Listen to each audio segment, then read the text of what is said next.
ইনসাফের দেশ গড়তে নির্বাচনে ইমাম খতিবদের সমর্থন চাইলেন তারেক রহমান। বিশৃঙ্খলা ঠেকাতে আলেমদের সজাগ থাকার আহ্বান। ভিন্নমত যাতে রাষ্ট্র এবং সমাজে ফিতনা সৃষ্টির কারণ না হয়, একটি ইনসাফ ভিত্তিক বাংলাদেশ গড়ার লক্ষ্যে আগামী নির্বাচনে বিএনপি দেশের সকল সম্মানিত ইমাম, খতিব, মুয়াজ্জিন, আলেম ওলেমা, পীর মাশায়েখদের দোয়া এবং সমর্থন চায়। ইমাম খতিবদের পরামর্শে মসজিদ কমিটি করার আহ্বান জামায়াতের। সাংস্কৃতিক ফ্যাসিবাদ দূর করার তাগিদ এনসিপির। কমিটি হবে ইমাম এবং খতিব সাহেবের পরামর্শের ভিত্তিতে, তাকে বাদ দিয়ে নয়। সাংস্কৃতিক ফ্যাসিবাদ দূর না করি তাহলে বাংলাদেশকে কিন্তু আমরা নতুন করে গড়তে পারবো না। দেখছিলেন প্রধান শিরোনাম। রাত 11টার সময় সঙ্গে আছি আমি গোলাম রাব্বি। এছাড়াও খেলাধুলার খবর জানাতে খেলার সময় যুক্ত হবেন। রাব্বি, আপনাকে ধন্যবাদ। বিশ্বের নানা প্রান্তের খেলাধুলার খবর জানিয়ে দেব আমি সাব্বির মিথুন। এবার অন্যান্য শীর্ষ সংবাদ।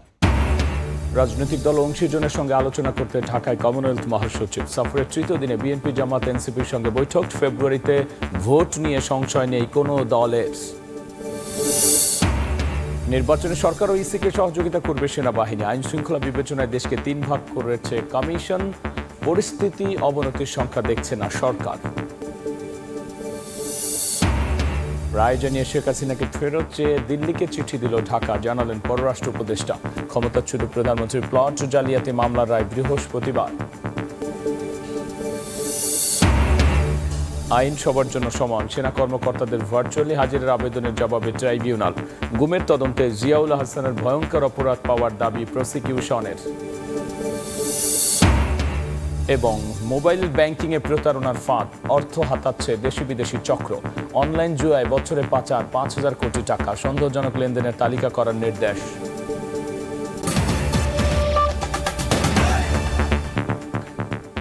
ইনসাফ ভিত্তিক দেশ গড়তে নির্বাচনে ইমাম, খতিব ও মুয়াজ্জিনদের সমর্থন চেয়েছেন বিএনপির ভারপ্রাপ্ত চেয়ারম্যান তারেক রহমান।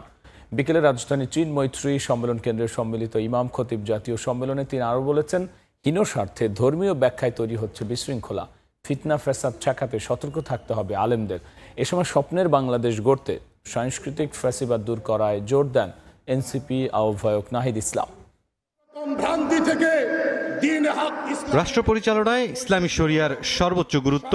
পাঠ্যপুস্তক প্রণয়ন কমিটিতে আলেমদের রাখা, উপযুক্ত প্রমাণ ছাড়া কোনো আলেমকে গ্রেফতার না করা সহ 7 দাবিতে সম্মিলিত ইমাম খতিব জাতীয় সম্মেলন। এতে যোগ দেন বিভিন্ন রাজনৈতিক দলের প্রতিনিধিরা। বিশেষ করে ফ্যাসিস্ট, খুনি, চাঁদাবাজ, এদের দৌরাত্ম বাংলা জমিনে শেষ। কোটি কোটি টাকা খরচ করে একটা মসজিদ বানায়, কিন্তু কিপটামি করে ইমামের বেতন দিতে গিয়ে তারে দেয় 12,000 টাকা।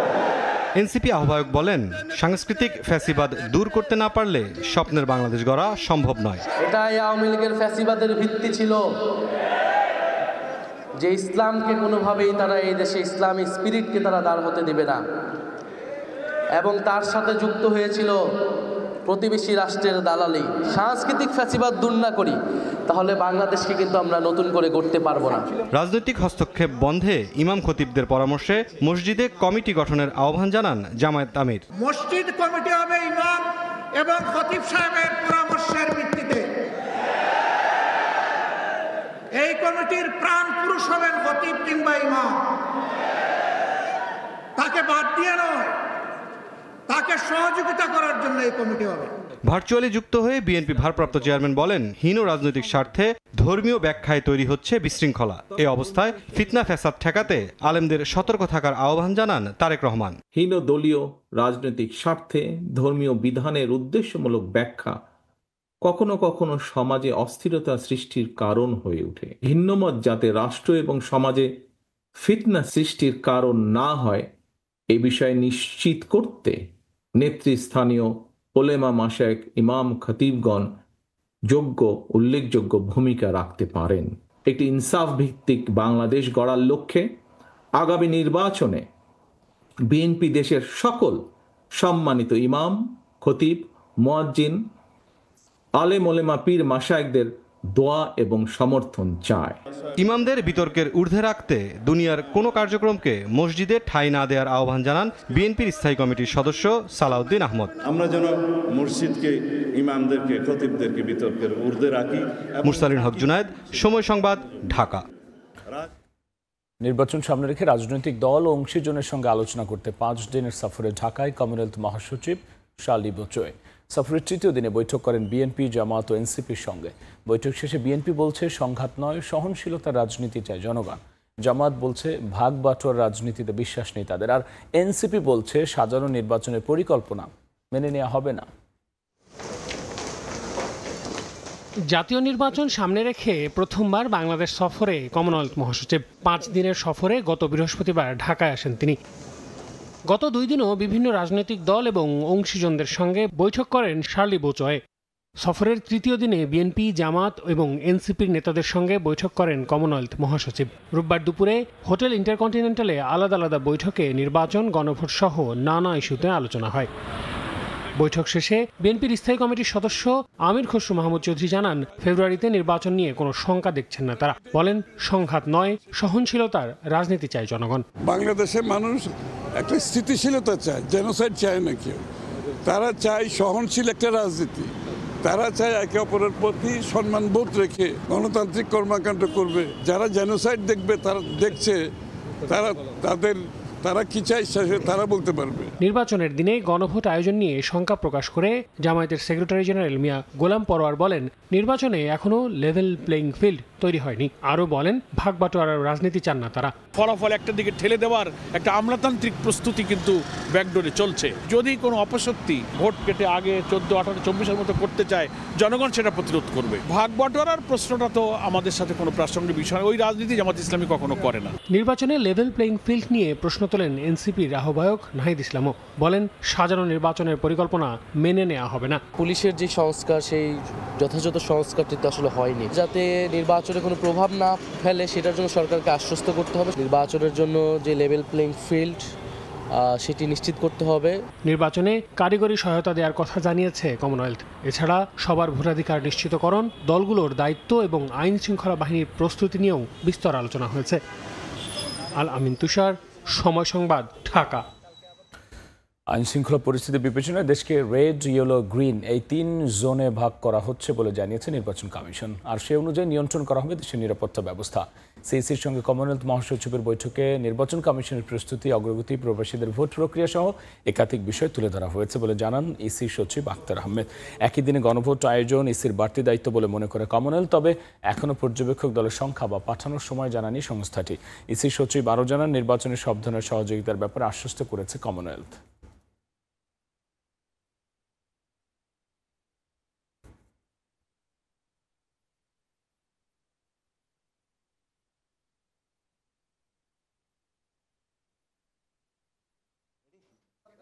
ওকে, জানতে চেয়েছিলেন রেফারেন্ডামের কথা বলেছেন, যে রেফারেন্ডামটা একদিনে হবে, এটা আমাদের একটা বাড়তি দায়িত্ব। আমাদের প্রস্তুতি সম্পর্কে ওনারা বলেছেন যে এটা আপনাদের একটা চ্যালেঞ্জ, কিন্তু ওনারা আশা করেন যে আমাদের প্রস্তুতি নিয়ে আমরা যেভাবে আগাচ্ছি তাতে এটা আমরা সফল হব। আমরা যদি কোনো সহযোগিতা চাই সেটা ওনারা করার জন্যে প্রস্তুত আছেন।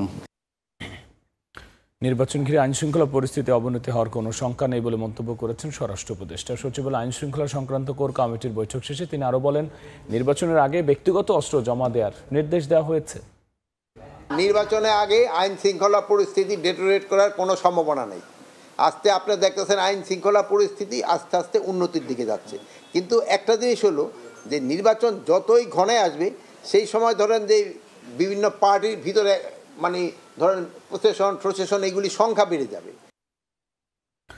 নির্বাচনে সরকার ও ইসিকে সেনাবাহিনীর সর্বাত্মক সহযোগিতা করবে বলে জানিয়েছেন সেনাপ্রধান জেনারেল ওয়াকারুজ্জামান। ঢাকা সেনানিবাসে সশস্ত্র বাহিনী দিবস উপলক্ষে আয়োজিত অনুষ্ঠানে কথা জানান তিনি। সশস্ত্র বাহিনী দিবস উপলক্ষে ঢাকা সেনানিবাসে মাল্টিপারপাস কমপ্লেক্সে সংবর্ধনা অনুষ্ঠানের আয়োজন করে বাংলাদেশ সেনাবাহিনী। এতে যোগ দেন মুক্তিযুদ্ধে অংশ নেয়া সেনাবাহিনীর সদস্য ও তাদের নিকটাত্মীয়রা। এ সময় সেনাপ্রধান জেনারেল ওয়াকার উজ্জামান তাদের খোঁজ খবর নেন, কুশল বিনিময় করেন। ৭১-এ বীরত্বপূর্ণ ভূমিকার জন্য ১৭২ জন সেনা মুক্তিযোদ্ধার পরিবারকে সংবর্ধনা দেওয়া হয়। 2024-2025 ও 2025-26 অর্থ বছরে বিভিন্ন অবদানের জন্য বাহিনীর 9 জনকে সেনাবাহিনী পদক, 17 জনকে অসামান্য সেবা পদক এবং বিশিষ্ট সেবা পদকের জন্য মনোনীত 64 জন সেনা সদস্যের হাতে স্বর্ণপদক তুলে দেন সেনাপ্রধান। প্রধান অতিথির বক্তব্যে স্বাধীনতার যুদ্ধে সেনাবাহিনীর সদস্যদের বীরত্বগাথা তুলে ধরেন জেনারেল ওয়াকারুজ্জামান। বলেন, মুক্তিযোদ্ধাদের দেখানো পথ অনুযায়ী দেশের স্বার্থে, দেশের মানুষের কল্যাণে কাজ করে যাবে সেনাবাহিনী। মহান স্বাধীনতা যুদ্ধে যারা মুক্তিযোদ্ধা, আপনাদের আত্মত্যাগের মাধ্যমে আমরা পেয়েছি আজকে আমাদের এই শ্রেষ্ঠ অর্জন স্বাধীনতা। আপনারা জাতির শ্রেষ্ঠ সন্তান। দেশের স্বাধীনতা রক্ষায় আপনাদের দেখানো পথ অনুসরণ করে আমরা পথ চলছি। অভ্যুত্থান পরবর্তী আইন শৃঙ্খলা রক্ষায় সেনাবাহিনী কার্যকর ভূমিকা পালন করছে বলে জানান সেনাপ্রধান। বলেন, সুষ্ঠু নির্বাচন করতে কমিশনকে সর্বাত্মক সহযোগিতা করবে সেনাবাহিনী। সম্প্রতি সময়ে বাংলাদেশ সেনাবাহিনীর সদস্যগণ ইনেট টু সিভিল পাওয়ারে দেশের আইন শৃঙ্খলা রক্ষার কাজে নিয়োজিত আছে। আমরা সামনে একটা নির্বাচনের দিকে যাচ্ছি। সেই নির্বাচনে আমরা যথাযথভাবে ইনশাআল্লাহ সরকারকে সর্বতভাবে সহযোগিতা করব, নির্বাচন কমিশনকে সহযোগিতা করব, যেন আমরা একটা সুন্দর একটা নির্বাচন পেতে পারি। অনুষ্ঠানে 3 ক্যাটাগরিতে 3 জনকে মরণোত্তর সেনাবাহিনী পদক প্রদান করা হয়। নাজমুস সালেহী, সময় সংবাদ, ঢাকা। ট্রাইব্যুনালের রায় জানিয়ে শেখ হাসিনাকে ফেরত চেয়ে ভারতকে আনুষ্ঠানিক চিঠি দিয়েছে পররাষ্ট্র মন্ত্রণালয়। গত শুক্রবার চিঠি পাঠানো হয়েছে বলে জানান পররাষ্ট্র উপদেষ্টা তৌহিদ হোসেন। বিকেলে মন্ত্রণালয় থেকে বেরিয়ে যাওয়ার সময় প্রশ্নের জবাবে উপদেষ্টা জানিয়েছেন, চিঠি সরাসরি দিল্লিতে পাঠানো হয়েছে। তবে ঢাকার ভারতীয় দূতাবাস রোববার সন্ধ্যা পর্যন্ত এরকম চিঠি বা মেইলের কোনো কপি পায়নি বলে জানিয়েছেন দায়িত্বশীল একাধিক কর্মকর্তা। জুলাই হত্যাযজ্ঞের মামলায় গত 17 নভেম্বর শেখ হাসিনাকে মৃত্যুদণ্ড দেন আন্তর্জাতিক অপরাধ ট্রাইব্যুনাল।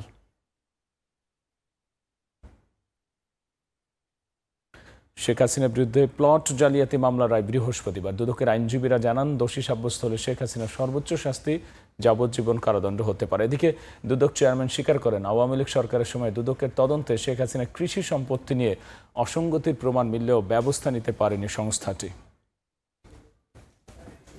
ক্ষমতার অপব্যবহার করে পূর্বাচল নতুন শহর প্রকল্পে নিজের ও 2 ছেলেমেয়ের নামে 30 কাঠা প্লট বরাদ্দ নেন শেখ হাসিনা। এমন অভিযোগে আওয়ামী লীগ সরকার পতনের পর 3টি মামলা করে দুদক। মামলায় শেখ হাসিনার পরিবার সহ রাজুক ও সংশ্লিষ্ট মন্ত্রণালয় থেকে 47 জনকে আসামি করা হয়। চলতি বছরের 31 জুলাই মামলার অভিযোগ গঠনের পর দ্রুতগতিতে চলে বিচার কাজ। মাত্র 10 দিনেই সম্পন্ন হয় সাক্ষ্য গ্রহণ। আগামী 27 নভেম্বর 3 মামলার রায়ের দিন ধার্য করেন ঢাকার 5ম বিশেষ জজ আদালত। শেখ হাসিনা নামে যে ধানমন্ডিতে যে বাড়ি আছে, তার ছেলের, তার মেয়ের, তারা এই বিষয়গুলোতে তারা তথ্য গোপন করে গেছে হলফনামা। এই মামলায় শেখ হাসিনার সর্বোচ্চ শাস্তি যাবজ্জীবন কারাদণ্ড হওয়ার সুযোগ আছে বলে জানান দুদকের আইনজীবীরা।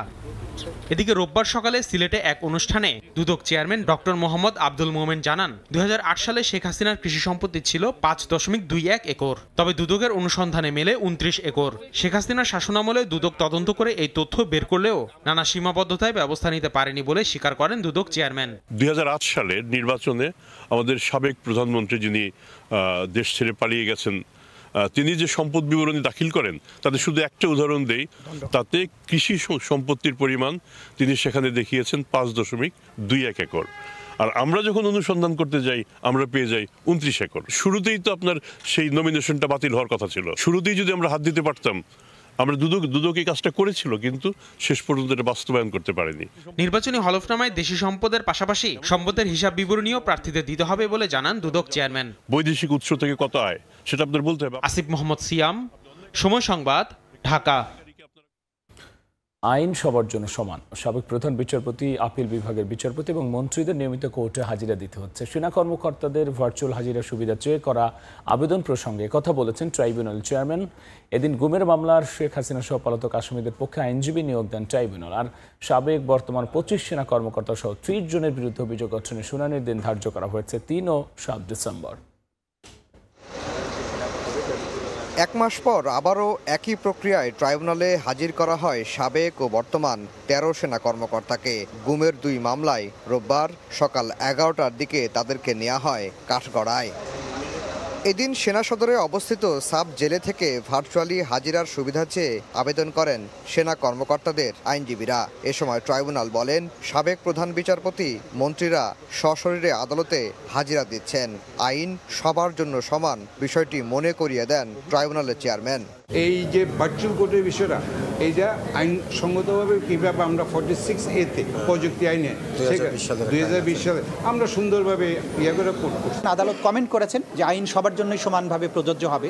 বিভিন্ন পর্যায়ের মানুষ যারা আসামি হয়েছেন তারা রেগুলারলি আদালতে সশরীরে হাজিরা দেন, সুতরাং এখানে ডিফারেন্ট কোনো ঘটনা ঘটেনি। পরে গুমের 2 মামলায় সাবেক বর্তমান 25 সেনা কর্মকর্তা সহ 30 জনের বিরুদ্ধে অভিযোগ গঠনের শুনানির জন্য 3 ও 7 ডিসেম্বর দিন ধার্য করেন ট্রাইব্যুনাল। শেখ হাসিনা সহ পলাতক আসামিদের জন্য নিয়োগ দেওয়া হয় রাষ্ট্রনিযুক্ত আইনজীবী। শেখ হাসিনার আইনজীবী হিসেবে নিয়োগ পান আলোচিত আইনজীবী জেডাই খান পান্না। আগেরটাও প্রপার ডিফেন্স ছিল, আমি কাউকে ছোট করতেছি না। আমার কাছে মনে হয়েছে যে তাকে আরও প্রপার ওয়েতে ডিফেন্স দেওয়া দরকার। তাজুল ইসলাম বলেন, গুমের মামলার তদন্ত করতে গিয়ে তাদের মনে হয়েছে বাংলাদেশে সবচেয়ে বেশি অপরাধ করেছেন সাবেক সেনা কর্মকর্তা জিয়াউল হাসান। তিনি শত শত মানুষকে গুম করে হত্যা করেছেন, তাদেরকে পেট কেটে নদী নালায় খালে বিলে তাদের লাশকে ফেলে দিয়েছেন। এই জাতীয় অসম্ভব শক্তিশালী এভিডেন্স আমাদের কাছে আছে। বাংলাদেশের একক ব্যক্তি হিসেবে সবচাইতে বেশি সংখ্যক অপরাধের সাথে তার সম্পৃক্ততা পাওয়া গিয়েছে বলে আমরা জানতে পেরেছি। রোববার শুনানি শেষে 13 সেনা কর্মকর্তাকে শীতাতপ নিয়ন্ত্রিত প্রিজন ভ্যানে করে সাব জেলে নিয়ে যাওয়া হয়। শুনানিকে ঘিরে ট্রাইব্যুনাল জুড়ে মোতায়েন ছিল police, RAB, BGB. Afzal Hossain, সময় সংবাদ, ঢাকা। বিএনপি চেয়ারপারসন বেগম খালেদা জিয়ার হার্ট ও ফুসফুসে ইনফেকশন ধরা পড়েছে। তাকে 12 ঘন্টা মেডিকেল বোর্ডে তত্ত্বাবধানে রাখা হবে। রাতে বেগম জিয়ার স্বাস্থ্য নিয়ে ব্রিফিংয়ে কথা জানান মেডিকেল বোর্ডের সদস্য ডাক্তার FM সিদ্দিকী। তার ব্যক্তিগত চিকিৎসক ডাক্তার AZM জাহিদ হোসেন জানিয়েছেন, সাবেক প্রধানমন্ত্রীকে ঠিক কতদিন ভর্তি রাখা হবে তা এখনই বলা যাচ্ছে না, শারীরিক অবস্থার উপর নির্ভর করছে। এর আগে সন্ধ্যায় গুলশানের বাসভবন ফিরোজা থেকে রাজধানীর এভারকেয়ার হাসপাতালে যান বেগম জিয়া। সবশেষ গত 15 অক্টোবর হাসপাতালে ভর্তি হয়েছিলেন তিনি।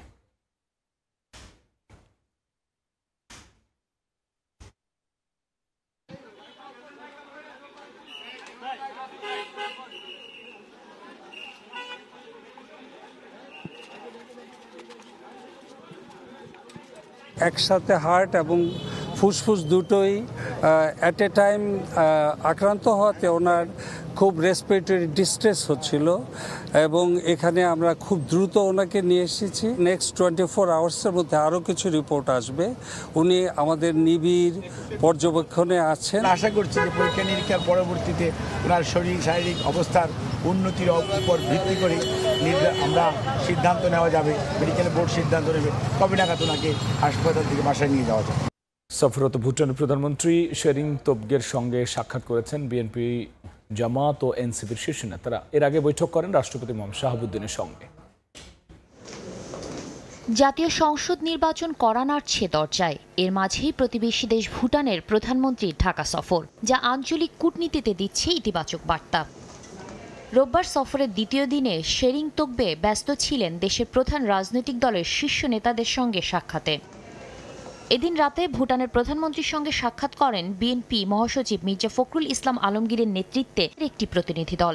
এ সময় দলটির চেয়ারপারসন বেগম খালেদা জিয়ার স্বাস্থ্যের খোঁজ খবর নেন শেরিং তোবগে। এর আগে ভুটানের প্রধানমন্ত্রীর সঙ্গে সাক্ষাৎ করেন জামাতের আমির ডাক্তার শফিকুর রহমানের নেতৃত্বে একটি প্রতিনিধি দল। শেরিং তোবগের সঙ্গে সাক্ষাৎ করেন এনসিপি আহ্বায়ক নাহিদ ইসলামের নেতৃত্বে একটি প্রতিনিধি দলও।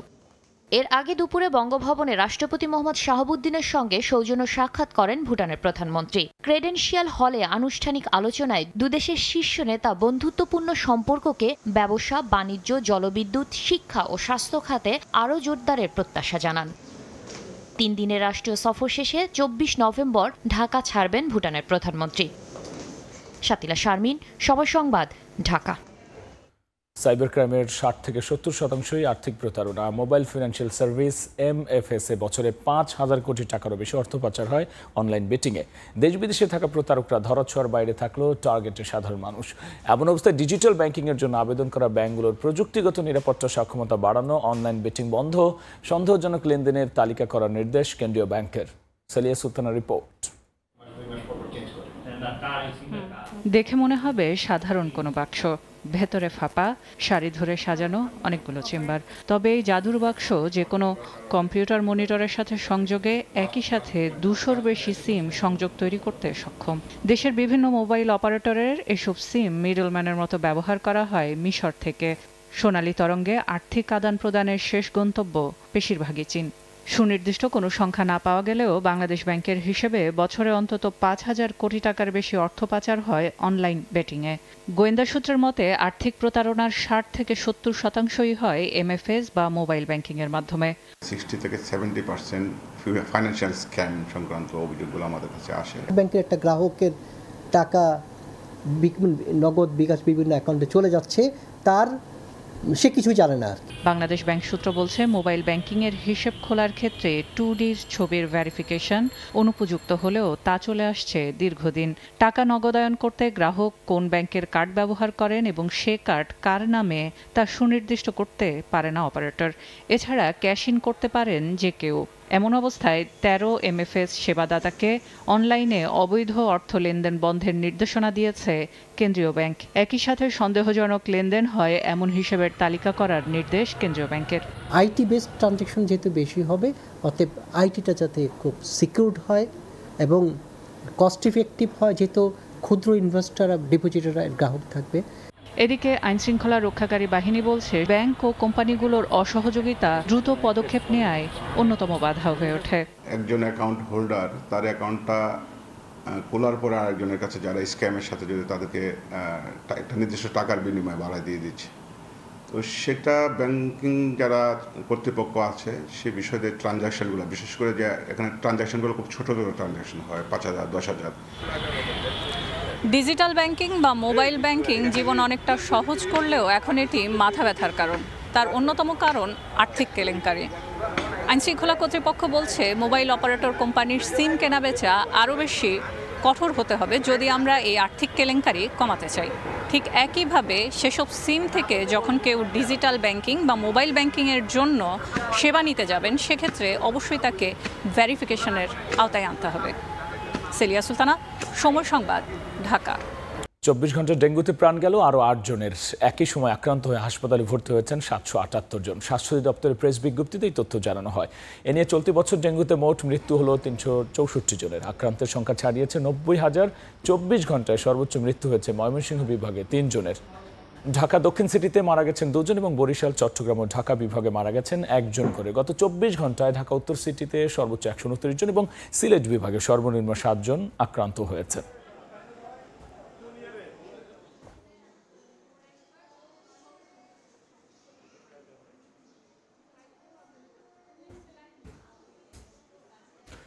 মুন্সিগঞ্জে তৃতীয় শ্রেণীর এক শিক্ষার্থীকে ধর্ষণ চেষ্টার অভিযোগে শিক্ষককে গণপিটুনি দিয়ে পুলিশে দিয়েছে স্থানীয়রা। এই ঘটনায় শিক্ষা প্রতিষ্ঠানটি ভাঙচুর করেছে বিক্ষুব্ধ জনতা। ছাত্রী ধর্ষণ চেষ্টার অভিযোগে উত্তাল পুরো ক্যাম্পাস। বৃহস্পতিবার ছুটির পর ছাত্রীকে ধর্ষণ চেষ্টার অভিযোগ ওঠে মুন্সিগঞ্জের শিক্ষক রোমান মিয়ার বিরুদ্ধে। জানাজানি হলে রোববার সকালে স্কুল খুলতেই জড়ো হন অভিভাবক সহ স্থানীয়রা। এক পর্যায়ে রোমানকে আটক করে গণপিটুনি দেন তারা। ভাঙচুর করা হয় বিদ্যালয়ের আসবাবপত্র। বাচ্চারা পানি খাওয়ার নাম বইলা তো নিচে নিয়ে আসছে, নিচে নিয়ে আসা উনি রোমান স্যার এই যে কাজটা করছে। হ্যাঁ, একটা স্যার আমাদের শিক্ষক, সে কাজটা করা গেলে উচিত হয়েছে। হ্যাঁ, আর আমরা ফাঁসি চাই। এডুকেশন সিস্টেম, সেফটি সব মিলে স্কুলটা এখন রসাতলে। খবর পেয়ে পুলিশ ও সেনাবাহিনী গিয়ে পরিস্থিতি নিয়ন্ত্রণে আনে। আটক করা হয় অভিযুক্তকে। যে অপরাধ হয়েছে সেই অপরাধের সর্বোচ্চ শাস্তি নিশ্চিত করার জন্য আমরা সবকিছু করব। অভিযুক্ত রোমান মিয়া 1.5 বছর ধরে বিদ্যালয়টির সহকারী শিক্ষক হিসেবে কর্মরত। নাসির উদ্দিন উজ্জ্বল, সময় সংবাদ, মুন্সিগঞ্জ। টাঙ্গাইলে আগুনে পুড়ল পাটের গুদাম।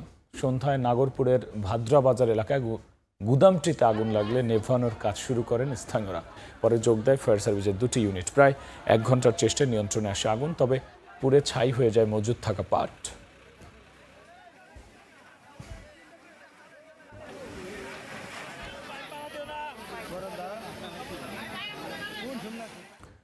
আরেক দফা বাড়ল সার কারখানায় ব্যবহৃত গ্যাসের দাম। প্রতি ঘনমিটার গ্যাসের দাম 16 টাকা থেকে বাড়িয়ে 29 টাকা নির্ধারণ করেছে বিআরসি, যা বর্তমানের দামের চেয়ে প্রায় 83% বেশি। নতুন দর কার্যকর হবে ডিসেম্বর থেকে। গ্যাসের দাম বাড়লেও কৃষক পর্যায়ে সারের দাম বাড়বে না বলে আশ্বস্ত করেন কমিশন চেয়ারম্যান।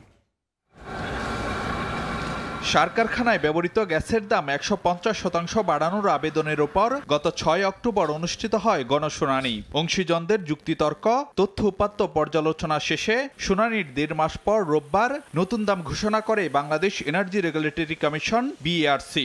এটা গণশুনানি সংবাদ সম্মেলনে নিয়ন্ত্রক সংস্থা বিআরসি জানায়, সার শ্রেণীতে প্রতি ঘনমিটার গ্যাসের দাম 16 টাকা থেকে বাড়িয়ে 29 টাকা 25 পয়সা নির্ধারণ করা হয়েছে, যা বিদ্যমান দামের তুলনায় প্রায় 83% বেশি। নতুন এই মূল্যহার কার্যকর হবে ডিসেম্বর থেকে। দাম যেটুকু বৃদ্ধি পেয়েছে নিঃসন্দেহে এটা পেট্রোবাংলা বা তার যারা বাজারজাতকরণ কোম্পানি যারা আছে, মার্কেটিং কোম্পানি, তাদের জন্য এটা একটা বাড়তি আয়ের একটা সুযোগ হবে। পেট্রোবাংলার প্রস্তাবে তারা উল্লেখ করেছে যারা এই বাড়তি আয় দিয়ে তারা 7টি কার্গো বেশি আনবে। দাম বাড়ানোর যুক্তি হিসেবে সংশ্লিষ্ট কর্তৃপক্ষগুলো বলছে, গ্যাস সরবরাহ বাড়ানো গেলে বিদেশ থেকে আমদানির তুলনায় সাশ্রয়ী হবে দেশে উৎপাদিত সারের মূল্য। সেক্ষেত্রে গ্যাসের দাম বাড়লেও কৃষক পর্যায়ে সারের দামে কোনো প্রভাব পড়বে না বলে আশ্বাস বিআরসি চেয়ারম্যানের। কৃষি মন্ত্রণালয় যেটা উল্লেখ করেছিল, সরকারের এই ধরনের কোনো চিন্তা ভাবনা নেই। আমরাও যেটুকু জানি স্টেক হোল্ডারদের সঙ্গে আলোচনার প্রেক্ষিতে এই ধরনের কোনো চিন্তা আপাতত নেই এবং সারের দাম বাড়ার কোনো সম্ভাবনা নেই এই মূল্য বৃদ্ধির প্রেক্ষিতে। তবে বাস্তবতা হচ্ছে 3 বছর আগে 4 টাকা 45 পয়সা থেকে সার শ্রেণীতে গ্যাসের দাম দফায় দফায় বাড়ানো হলেও প্রতিশ্রুতি অনুযায়ী বাড়েনি গ্যাস সরবরাহ। ফারুক ভিয়া, রবিন, সময় সংবাদ, ঢাকা। আবারও শুরু হয়েছে হাওয়াইয়ের কিলাউয়া আগ্নেয়গিরির অগ্ন্যুৎপাত। মার্কিন ভূতাত্ত্বিক জরিপ সংস্থার ক্যামেরায় ক্রেটার থেকে প্রবাহমান লাভার দৃশ্য ধরা পড়ে। আগামী কয়েকদিনের মধ্যে আরও শক্তিশালী প্রবাহের আশঙ্কা রয়েছে। ইউজিএস জানায়, রোববার থেকে মঙ্গলবারের মধ্যে আগ্নেয়গিরিতে আরেক দফা অগ্ন্যুৎপাতের সম্ভাবনা রয়েছে। কিলাউয়া হাওয়াই ভলকানোস ন্যাশনাল পার্কে একটি নিষিদ্ধ এলাকায় অবস্থিত এবং বিশ্বের অন্যতম সক্রিয় আগ্নেয়গিরি হিসেবে পরিচিত। 2024 সালের ডিসেম্বর থেকে বিচ্ছিন্নভাবে অগ্ন্যুৎপাত চলায় পার্কের নিরাপত্তা জোরদার করা হয়েছে এবং আশপাশের এলাকায় সতর্কতা বজায় রাখতে বলা হয়েছে। বাংলাদেশের পর এবার মিয়ানমার উপকূলে 5.3 মাত্রা ভূমিকম্প আঘাত এনেছে। মার্কিন ভূতাত্ত্বিক জরিপ সংস্থা জানিয়েছে, ভূমিকম্পটির উৎপত্তি স্থল ছিল মিয়ানমারের দাওয়ি শহর থেকে 267 কিলোমিটার দূরে আন্দামান সাগরে। কেন্দ্র ছিল ভূপৃষ্ঠ থেকে 10 কিলোমিটার গভীরে। ইউএসজিএস জানিয়েছে, আন্দামান সাগর উৎপত্তি হওয়া এই ভূমিকম্পের প্রভাব অনুভূত হয়েছে থাইল্যান্ডেও। তাৎক্ষণিকভাবে ক্ষয়ক্ষতির কোনো খবর পাওয়া যায়নি। এই ছিল আমার কাছে থাকা দেশ বিদেশের খবর। এবার খেলার সময় বিস্তারিত জানাতে আবারও যাচ্ছি সাব্বির মিথুনের কাছে। রাব্বি, আপনাকে আবারও ধন্যবাদ।